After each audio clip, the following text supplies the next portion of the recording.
half the police forces in England and Wales lack the capability and resources to properly investigate corruption among their own officers. A report says many forces were not seeking out intelligence on corruption proactively, Her Majesty's Inspectorate of Constabulary found. But it said there was no evidence of endemic corruption, and it added that most officers and staff were honest and professional. In the report, entitled Integrity Matters, HMIC said systems for handling corruption varied considerably between forces, and that too few forces were able to identify and analyze the threats and take proactive steps to catch corrupt officers. The inspectors also raised concerns that anti-corruption investigators were not using their full powers, such as carrying out searches and drug tests, and as a result were missing opportunities to gather evidence. The report also suggested that it was impossible to know the extent of corruption as there was no agreed definition of the term. And it highlighted the fact that police forces in England and Wales were not obliged to record whether a complaint of misconduct involved corruption.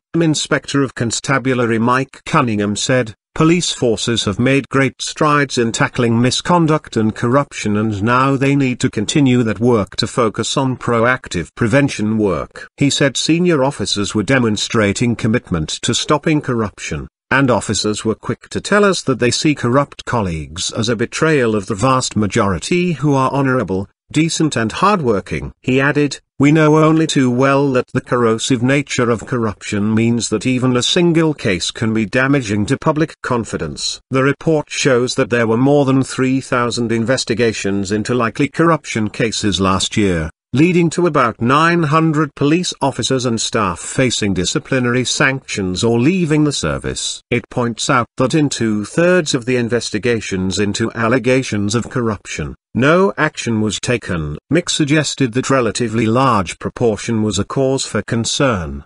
The most likely corruption cases included unauthorized disclosure of information, bribery and sexual misconduct, Mick added. The inspectorate also said that, while more than 3/4 of the 17,200 officers surveyed felt they were encouraged to challenge unethical behavior, only just over half said they trusted the confidentiality of internal reporting systems. The report, commissioned by Home Secretary Theresa May, found the majority of forces had maintained or increased staffing levels in anti-corruption units despite budget cuts.